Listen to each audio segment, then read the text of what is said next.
क्या आपने कभी सोचा है, ईश्वर की प्राप्ति का मार्ग केवल तपस्या और कठोर साधना है? या फिर प्रेम, भक्ति और आत्मज्ञान ही असली साधना है? आज के इस विशेष सत्संग में हम जानेंगे आध्यात्मिकता में गंभीरता और तपस्या का रहस्य।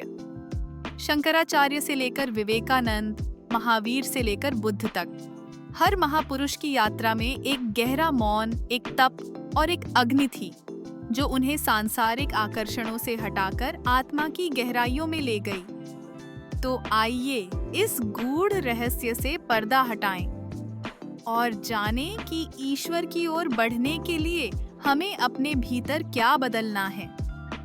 क्या केवल किताबों से ज्ञान मिलेगा या खुद को मिटा देने से प्रकाश प्रकट होगा? आज का सत्संग आध्यात्मिकता में गंभीरता और तप का रहस्य क्या है, इंग्लिश भाषा में mystery of seriousness and penance in spirituality. सबसे पहले तो ये समझना बहुत ज़रूरी है कि तप का मतलब ये नहीं है कि हमें स्वयं को तपाना है, स्वयं को कष्ट देना है और स्वयं को कष्ट देके हम परमात्मा तक पहुंच सकते हैं। इसको इस भांति लेना हमारा भ्रम है। प्रभु की प्राप्ति केवल प्रेम और भक्ति से ही होती है।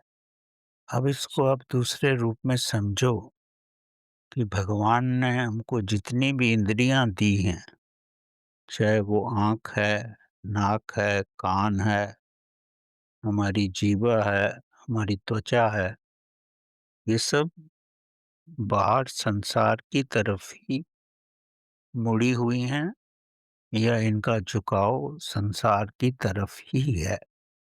इसीलिए जो भी व्यक्ति संसार में जन्म लेता है, इंद्रियों के अनुसार ही उसका जीवन चलता है। इंद्रियां बाहर ही देखती हैं और बाहर का ही जो भी वो संकरण करती हैं, वो अपने मन को देती हैं और हम संसार में मन के अनुसार ही जीते हैं।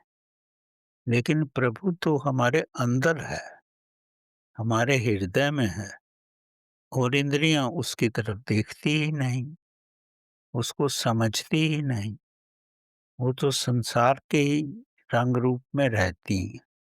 इसीलिए आध्यात्मिकता का रास्ता और सांसारिक रास्ता दोनों ही पूर्ण रूप से अलग है। आध्यात्मिकता हमको प्रभु के साथ ले जाती है, मतलब हमें स्वयं के अंदर ले जाती है। स्वयं को जानना ही प्रभु को जानना है और मन और इंद्रियां जो हैं, हमें स्वयं से बाहर ले जाती हैं, संसार में ले जाती। इसीलिए जीवन में कोई भी व्यक्ति सरलता के से प्रभु की तरफ नहीं झुकता। वो झुक ही नहीं सकता जब तक परमात्मा ना चाहे। जब तक परमात्मा उसकी इंद्रियों को 180 डिग्री नहीं घुमाता ताकि वो स्वयं के अंदर देख सकें, जहाँ की परमात्मा का निवास है, तो वो आध्यात्मिकता की तरफ उसका झुकाव नहीं आता। तो प्रभु की तरफ झुकना या प्रभु से लगाव होना, प्रभु से प्रेम होना, वो प्रभु के चाहने पर ही हो सकता है। जिसको प्रभु अपनी तरफ ले जाता है, वो ही प्रभु की तरफ चल सकता है। इसके अलावा प्रभु की तरफ चलना बड़ा कठिन हो जाता है।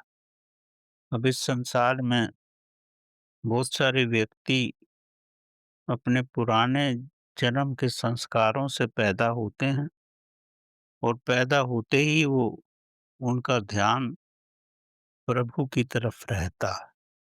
जैसे हमारे जीवन काल में शंकराचार्य हुए, विवेकानंद हुए, महावीर हुए, योगानंद हुए, महात्मा बुद्ध हुए, उनका ध्यान जन्म से ही प्रभु की तरफ था और बचपन से ही उनका ध्यान इसी तरफ लगा रहा कि कैसे उन्हें परमात्मा की प्राप्ति हो।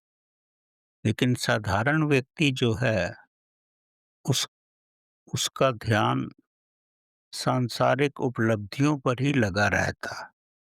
अगर प्रभु चाहे कि साधारण व्यक्ति का ध्यान प्रभु की तरफ आए, तब प्रभु खुद ही ऐसी परिस्थितियां उसके जीवन में लाता है ताकि वो संसार से विमुख होकर अपने भीतर चलने की कोशिश करे।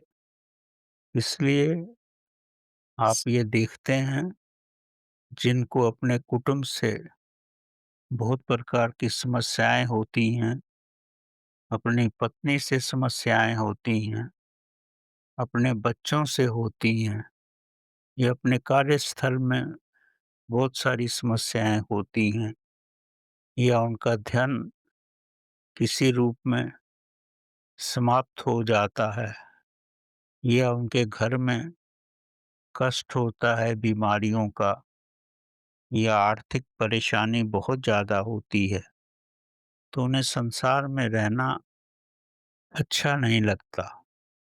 तब वो अपना ध्यान प्रभु की तरफ लगाने की कोशिश करते हैं, क्योंकि ये सब समस्याएं प्रभु ने इसलिए पैदा की हैं ताकि आप प्रभु की तरफ झुक सको। कुछ व्यक्तियों के जीवन में समस्याएं नहीं आती, पर उनके मन में इच्छा होती है कि वो ज्ञान की खोज करें। वो अपने चारों तरफ देख करके बड़े भ्रमित होते हैं, ये सब क्या है? प्रभु ने हमें क्यों पैदा किया है?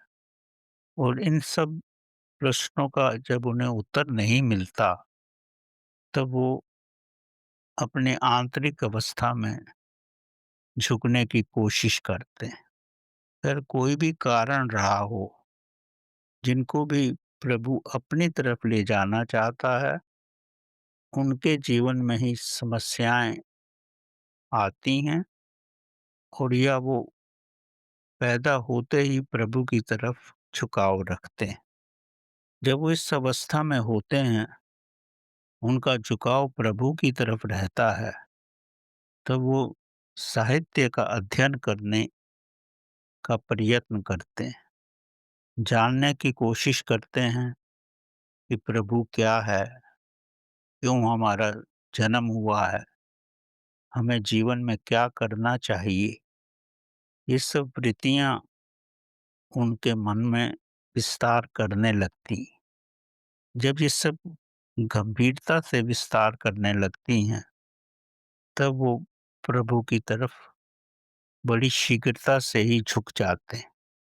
कभी-कभी प्रभु भिन्न-भिन्न तरीकों से भी अपनी तरफ झुकाने का प्रयत्न करते हैं। जैसे तुलसीदास जी थे, वो अपनी पत्नी को बहुत प्यार करते थे। और जब भयंकर बारिश में अपनी पत्नी से मिलने के लिए ससुराल गए, जबकि वो एक भी दिन पत्नी के बिना नहीं रह सके, तो पत्नी ने बड़े सीधे शब्दों में उनसे कहा, "तू मेरे हाड़ मांस के शरीर को इतना चाहता है, इतना ध्यान अगर तू प्रभु की तरफ लगाए, तो जीवन में तू क्या नहीं पा सकता।" ये सुनकर ही उनकी सारी वृत्तियां जो थी प्रभु की तरफ झुक गई और उन्होंने रामचरितमानस का संचार किया। यही उनके जीवन में गंभीरता को लेके आई। इसी तरह वाल्मीकि जो महाडाकू थे, एक महात्मा के कहने पर तो ये डकैती जो करता है, जो पाप करता है, जिस परिवार के लिए करता है, क्या ये परिवार तेरे पापों में भागीदार होगा? जब वाल्मीकि की समझ में आया कि कुटुंब तो मेरे इन पापों में भागीदार नहीं है, तो उनका ध्यान प्रभु के प्रति मुड़ा। ये प्रभु की अपनी लीला है, किस प्रकार अपनी तरफ किसी को झुका सकते हैं। जब व्यक्ति के मन में गंभीरता आ जाती है प्रभु पाने के लिए, तब सब कुछ वैभव होते हुए भी व्यक्ति अपने घर छोड़ देता है। जैसे महात्मा बुद्ध ने सब कुछ होते हुए भी, पत्नी होते हुए, बच्चा होते हुए, प्रभु प्राप्ति के लिए अपने परिवार का त्याग कर दिया। महावीर ने भी अपने परिवार का त्याग किया। योगानंद तो अपने घर से बाहर रहते थे, कभी एक गुरु को खोजने में, कभी दूसरे को खोजने में, ताकि उनको प्रभु प्राप्त हो सके।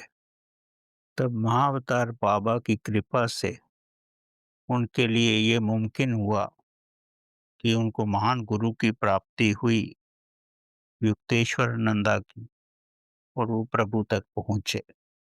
विवेकानंद को इतनी कठिनाइयों के बाद रामकृष्ण भगवान मिले। शंकराचार्य का तो जन्म शंकर भगवान का ही एक रूप था। शंकराचार्य के माता-पिता बालक की बड़ी इच्छा रखते थे, तो भगवान उनके स्वप्न में आए और प्रभु ने उनसे पूछा, क्या तू ऐसा बालक चाहता है जो लंबा जिए, या तू चाहता है बालक का जीवन थोड़ा हो और वो सारे संसार को प्रकाशित कर सके? तो उसके पिताजी ने ऐसे बालक की ख्वाहिश की जो अल्पकाल ही जिए और सनातन धर्म का प्रचार करे। तो शंकराचार्य का शंकर भगवान के रूप में उनके घर में जन्म हुआ। जन्म होने के कुछ ही साल बाद पिताजी का देहांत हो गया। माताजी उनको संन्यास लेने में बाधित करने लगी, तो अंत में मगरमच्छ के रूप में उन्होंने माताजी को भ्रमित किया और बोला, या तो तू मुझे संन्यास लेने दे, नहीं तो मगरमच्छ मुझे खा जाएगा। तो माताजी ने अंत में आज्ञा दी और शंकराचार्य ने यही बोला कि मैं तेरे मृत्यु के समय तेरे समक्ष रहूंगा। मैं सन्यासी बनकर भी तेरा अंतिम कार्य सांसारिक रूप से ही करूंगा।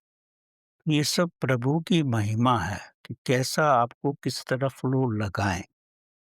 जब इस तरफ आप लग जाते हो और जब आप गुरु की खोज कर लेते हो, जैसे शंकराचार्य ने अपने गुरु की खोज की, गुरु ने उनसे पूछा कि तू कौन है?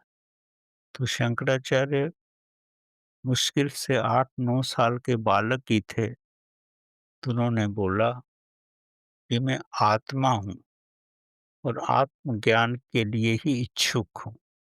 तो उस समय के जो महान संत आचार्य श्री गोविंद जी थे, उन्होंने शिष्य रूप में शंकराचार्य को स्वीकार किया। शंकराचार्य में इतनी महत्ता थी क्योंकि वो शंकर के रूप ही थे। उनके गुरु गुफा में तपस्या करते थे। एक बार भयंकर बारिश आ गई, बाढ़ आ गई, तो शंकराचार्य ने सारे बाढ़ के पानी को अपने लोटे में भर लिया और बाढ़ का रुख ही बदल दिया। जब गुरु ने ये देखा, तब वो पूर्ण रूप से प्रकाशवान हो गए कि ये तो प्रभु का ही रूप है, तो उनको काशी भेज दिए कि सनातन धर्म की का विस्तार करो, सनातन धर्म में जो भी त्रुटियाँ हैं उनको निकाल लो। इसी प्रकार ओशो भी अपने बचपन में से ही बड़ा गंभीर थे प्रभु पाने के लिए। बचपन से उनको पढ़ने का इतना शौक था कि अपने जीवन काल में उन्होंने कम से कम 1.5 लाख पुस्तकों का अध्ययन किया। बहुत सारी विधियाँ खोजी कि परमात्मा को कैसे पाना है। जब उनको शादी का प्रस्ताव भी उनकी माँ ने रखा, तो माँ को कुछ दिन तक उत्तर नहीं दिया। जब माँ कई बार ये पूछने लगी, तो उन्होंने माता से बोला कि मैं शादी करूँगा, अगर तू मेरे को सच्चे दिल से ये बताए कि तू शादी करवाने के बाद खुश हुई या नहीं। माँ इसका कोई उत्तर ना दे सकी, क्योंकि उन्हें मालूम ही था कि माँ कितना दुखी रहती थी। तो अंत में उन्होंने यही कहा, जो तेरी इच्छा। उस समय के एक बड़े अच्छे वकील थे। माँ के कहने पर वकील इनको बहुत समझाने लगे कि तू शादी कर ले। उन्होंने वकील से एक ही बात कही कि हम एक दूसरे के साथ प्रश्न उत्तर करते हैं। वकील तो 50-60 साल के थे और ये 18 साल का बालक ही था। हम दोनों प्रश्न उत्तर करते हैं। अगर आप मेरे को प्रश्नों में हरा दिए, तो मैं शादी कर लूँगा। अगर मैंने आपको हरा दिया, तो आप अपनी पत्नी को छोड़ दोगे। तो वकील तो इस बात से राज़ी नहीं हुए और अंत में उन्होंने भी यही कहा, जो तेरी इच्छा। अंत में ओशो ने मैरिज नहीं की और उन्होंने जीवन में ये महसूस किया कि पृथ्वी पर रह कर के ध्यान साधना करना कठिन है, क्योंकि पृथ्वी का आकर्षण बहुत होता है। तो वो पेड़ पे चढ़ के साधना करते थे। ये उनका स्वयं की ही अनुभूति थी, किसी ने उनको सिखाया नहीं था। और उन्होंने अपने एक प्रवचन में ये कहा है कि पेड़ पे साधना करते हुए जब मैं ध्यान की गहरी अवस्था में था, तो मैं पेड़ से गिर पड़ा। तब मैंने ये महसूस किया कि मेरी आत्मा तो पेड़ पर ही है और मेरा शरीर जो है ज़मीन पे गिरा हुआ है। ये बड़ी महान अवस्था थी। और थोड़ी देर में जब सुबह हुई, तो 2 महिलाएँ उस तरफ आई, तो उन्होंने देखा कोई मृत व्यक्ति नीचे पड़ा हुआ है। वो ओशो का ही शरीर था। जैसे ही उन्होंने हिलाया उसको, ओशो कहते हैं, उसी क्षण मेरी आत्मा शरीर में प्रवेश कर गई। मेरा कहने का मकसद ये है, वो कितने गंभीर थे प्रभु पाने के लिए और 18-20 साल की अवस्था में ही अपनी आत्मा को शरीर से अलग कर लिए थे और ध्यान की महान अवस्था में पहुंच गए थे। योगानंद को 12 से 18 साल लगे ध्यान की गहरी अवस्था में पहुंचने के लिए। भिन्न-भिन्न प्रकार की विधियां युक्तेश्वर जी ने उनको सिखाई और इस योग्य बनाया, ताकि पाश्चात्य संसार में आकर के वो सनातन धर्म का प्रचार कर सके। विवेकानंद को भी काफ़ी समय लगा समाधि की अवस्था में आने के लिए। उनको भी महा कष्टों से गुज़रना पड़ा। वो अपनी वासनाओं को कंट्रोल नहीं कर पाते थे, तो गर्म तवे पे बैठ कर के अपनी वासनाओं को समाप्त करने की कोशिश करते थे। तो रामाकृष्णा ने उनको बहुत सारी विधियाँ बताई और अंत में वो समाधि की अवस्था में पहुँचे और नवयुवकों का पथ प्रदर्शन करने में सफल हुए।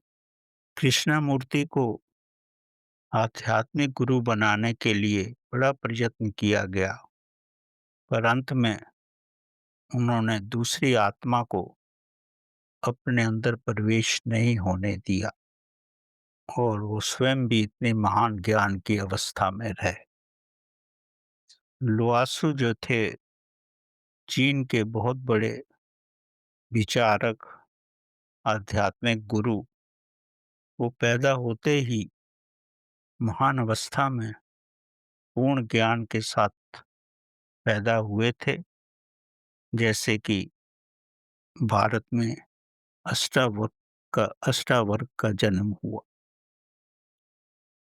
तो इस संसार में आध्यात्मिकता के पथ पे पिछले जन्मों का संस्कार लेकर ही बड़े-बड़े महापुरुषों का जन्म हुआ और जो इस तरफ अग्रसर हुए, तो वो परमात्मा की कृपा से ही आध्यात्मिकता के तप की गहराइयों में जा सके।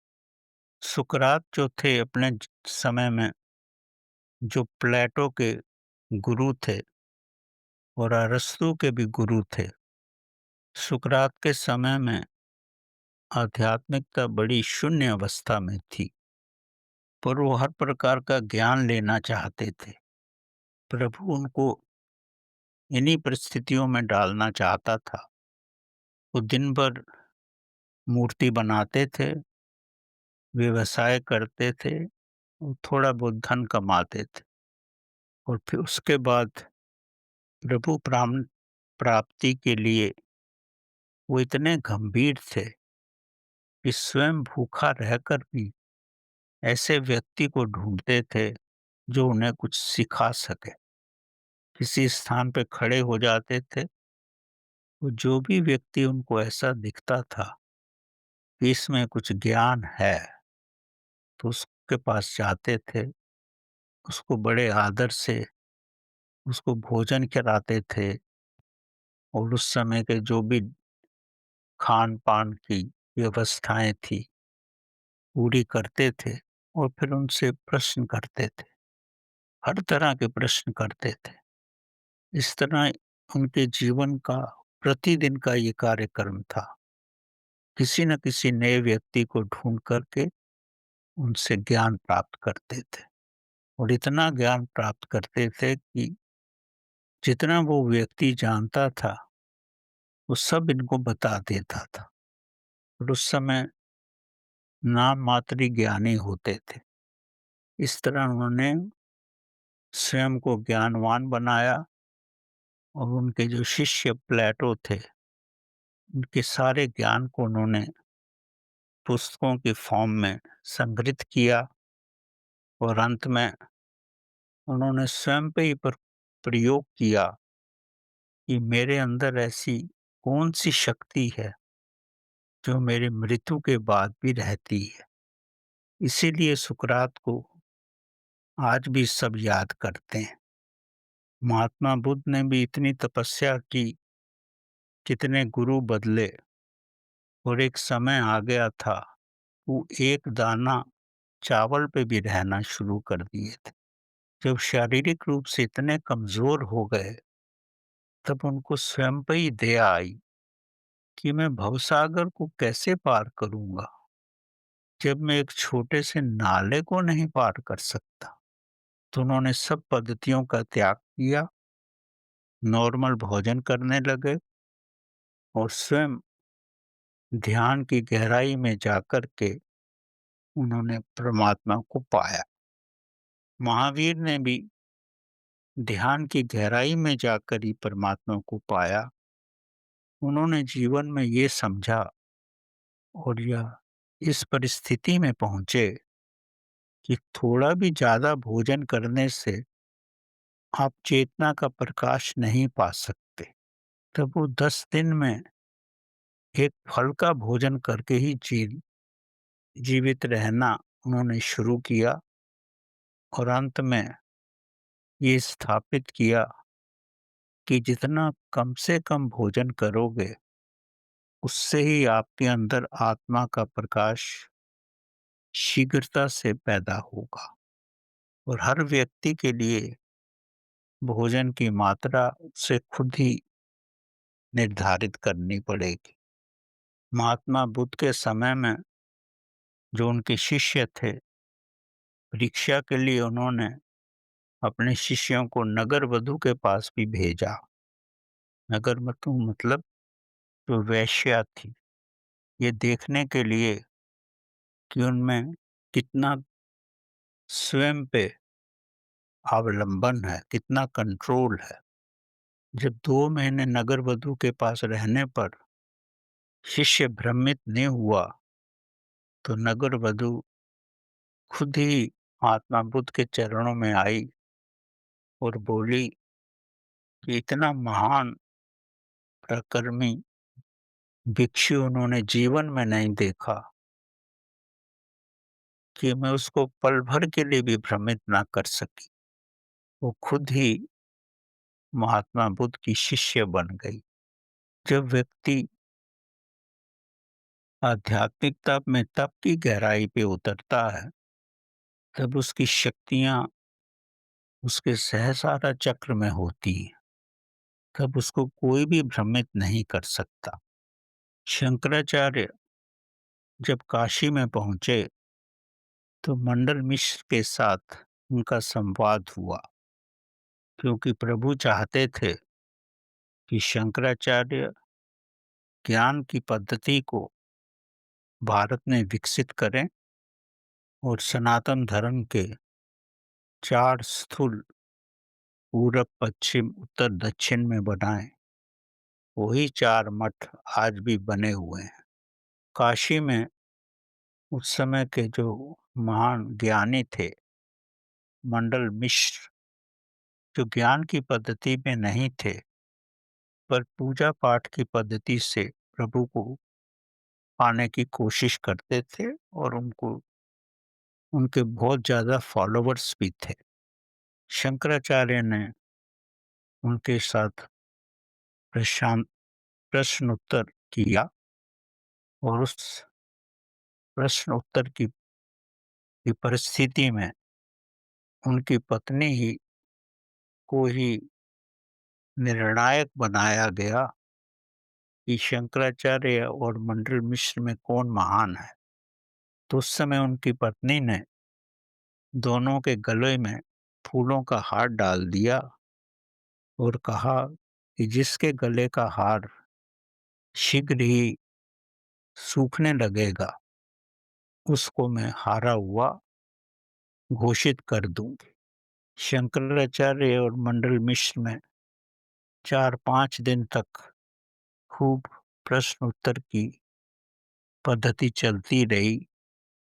अंत में मंडल मिश्र शंकराचार्य के प्रश्नों का उत्तर नहीं दे सके, क्योंकि शंकराचार्य तो ज्ञान की पद्धति के महान ज्ञाता थे। बचपन से इन्होंने सारे ग्रंथों का अध्ययन कर लिया था। और मंडल मिश्र अंत में शंकराचार्य के शिष्य बने। पर उनकी पत्नी ने कहा, मैं आपको गुरु तभी स्वीकार करूंगी जब आप मेरे को पराजित करेंगे। तो मंडल मिश्र की पत्नी के साथ भी शंकराचार्य का प्रश्न उत्तर का संवाद चला। जब गुप्त ज्ञान का प्रश्न पूछा गया उनकी पत्नी के द्वारा, तो शंकराचार्य उसका उत्तर नहीं दे पाए। तो उन्होंने वंदना की कि मैं तो सन्यासी हूँ, मुझे कुछ भी ज्ञान नहीं है। मुझे 1 महीने का समय दिया जाए ताकि इसमें इस ज्ञान को मैं अर्जित कर सकूं। ये भी उनकी बड़ी महान तपस्या थी। उन्होंने अपनी आत्मा को अपने शरीर से निकालकर एक राजा के मृत शरीर में डाला, जिसकी उस समय ही मृत्यु हुई थी, और उस शरीर में डाल करके उनकी पत्नी के साथ सहवास किया और सब स्त्री पुरुष की आंतरिक समस्याओं को जाना और समझा। जब उनकी स्त्री को ये महसूस हुआ कि शक्ल में तो ये मेरा पति है, पर इसके हाव-भाव वो नहीं है जो मेरे पति के थे। उसको शक पड़ा। जब शंकराचार्य को इसका आभास हुआ, तो उन्होंने अपनी आत्मा को उस मृत शरीर से निकाल लिया और अपने शंकराचार्य के रूप में आ गए। और तब इन्होंने वाद-विवाद किया मंडल मिश्र की पत्नी के साथ और उसको पराजित किया। इसके बाद शंकराचार्य का अपने तप और ज्ञान से सारे भारत में जय-जयकार होने लगा। आज भी लोग अध्यात्म की पद्धति पे चलते हैं, आश्रमों में जाते हैं, वहाँ रहते हैं, लेकिन आजकल आश्रमों में इतनी सुविधा है, पर वो तप और ज्ञान की उस अवस्था में नहीं आ पा रहे हैं, जैसे कि योगानंद, विवेकानंद या और उस समय के महान ज्ञानी आ पाए थे। क्योंकि उनके जीवन में आध्यात्मिकता की गंभीरता नहीं है और ना ही उस तप से गुजरे हैं और शायद गुजरना भी नहीं चाहते। इसलिए हमारे देश में इतने आश्रम होते हुए भी ना कोई विवेकानंद का जन्म हुआ है, ना योगानंद का और ना ही कोई महावीर और बुद्ध की स्थिति में पहुंच पाया है। ये तभी मुमकिन है पहुंचना जब आध्यात्मिकता की गंभीरता हो और आध्यात्मिकता के तप में जाकर के उस ज्ञान को प्राप्त करने के लिए अपना पूर्ण जीवन लगा दे। लेकिन पूर्ण जीवन तो आजकल कोई लगाना ही नहीं चाहता, इसलिए वो महान अवस्था नहीं आ पा रही। तो प्रभु प्राप्ति के लिए सबसे ज़रूरी है हमारे स्वयं के अंदर ज्ञान हो। हम ज्ञान की गंभीरता को समझें, ज्ञान पाने के लिए जितनी मुमकिन तपस्या उसे करें, वो तभी पॉसिबल है, वो तभी मुमकिन है, जब हम अपने को उस दशा में ले आएँ, जब आप माँ के गर्भ में थे। माँ के गर्भ में बालक श्वास रहित होता है, वो श्वास रहित होकर ही बालक जीता है, चेतना में जीता है। जब तक हम आध्यात्मिकता में की गंभीरता और तप में आकर अपने को श्वास रहित नहीं कर पाते और चेतना की अवस्था में नहीं जीते, तब तक चेतना का विकास नहीं हो सकता।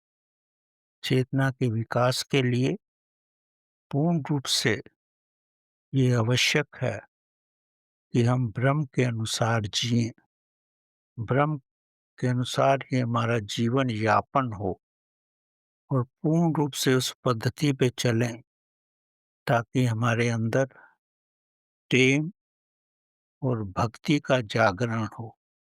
जब प्रेम और भक्ति का जागरण हो जाएगा, तो ध्यान तो स्वयं ही आ जाएगा। प्रेम भक्ति के जागरण के लिए हमें प्रभु के साथ एक होना पड़ेगा, उसमें स्वयं को डुबाना पड़ेगा और स्वयं को मिटाना पड़ेगा। स्वयं को मिटा करके ही हम प्रभु के साथ एक हो सकते हैं और तब उस ध्यान की गहरी अवस्था में पहुंच सकते हैं और स्वयं को शून्य बना सकते हैं। केवल्य की अवस्था में पहुंच सकते हैं, जहाँ केवल प्रभु ही है। व्यक्ति का मैं तो विलीन ही हो जाना चाहिए। जब मैं विलीन हो जाता है, शून्य अवस्था आ जाती है, कैवल्य में पदार्पण हो जाता है, तो ही तप की महान अवस्था आती है और यही शंकराचार्य ने भी सिखाया है और उसके बाद ही ज्ञान आ सकता है। अन्यथा ज्ञान की अवस्था इतनी सरलता से नहीं आती। एक पादरी एक चर्च में भाषण देते हुए बोला कि प्रभु को पाने के लिए शुभ कर्मों की और शुभ जीवन की आवश्यकता है। एक व्यक्ति ने पादरी से प्रश्न किया कि अगर मैं शुभ जीवन ही रखूं, शुभ कार्य ही करूं, तो प्रभु तो स्वयं ही मिल जाएंगे। पादरी इस प्रश्न का उत्तर नहीं दे सका और बाद में दूसरे दिन आके बोला कि मेरे को एक स्वप्न आया है और स्वप्न में मैंने ये महसूस किया कि मैं स्वर्ग में पहुंच गया हूं और जब मैं स्वर्ग में पहुंचा तो मैंने खोजने की कोशिश की कि यहाँ पर सुकरात और बुद्ध तो होने चाहिए और स्वर्ग में मेरे को सुकरात और बुद्ध नहीं मिले। फिर मैं नर्क की यात्रा में गया। नर्क की यात्रा में मेरे को सुकरात और बुद्ध दोनों ही मिले और मैंने उनको वहाँ पे बड़ा ही प्रभु के साथ मिला हुआ देखा। जैसे नर्क में भी वो प्रभु के साथ हैं, अपने शुभ कर्मों के कारण। तो दूसरे दिन चर्च में आके उसने ये स्वप्न सुनाया कि अगर आप शुभ कर्मों के साथ भी रहते हो, मन, वचन और कर्म से भी अगर आप पवित्र हो, तो प्रभु की कोई आवश्यकता ही नहीं है।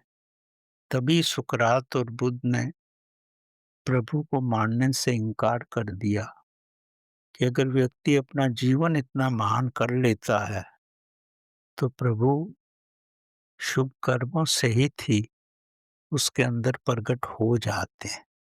ब्रह्म के अनुसार जीना, शुभ कर्म रखना ही वास्तव में प्रभु पाने का एक सरल उपाय है और हमें भी जीवन में यही करना चाहिए और शंकराचार्य ने भी इसी की पद्धति बताई है ताकि आप ज्ञान की अवस्था में जाएं। ज्ञान की अवस्था में जाएंगे तो वहीं प्रभु का निवास है और ज्ञान की अवस्था में व्यक्ति तभी जा सकता है जब उसमें प्रेम और भक्ति दोनों का ही पदारोपण हो। धन्यवाद।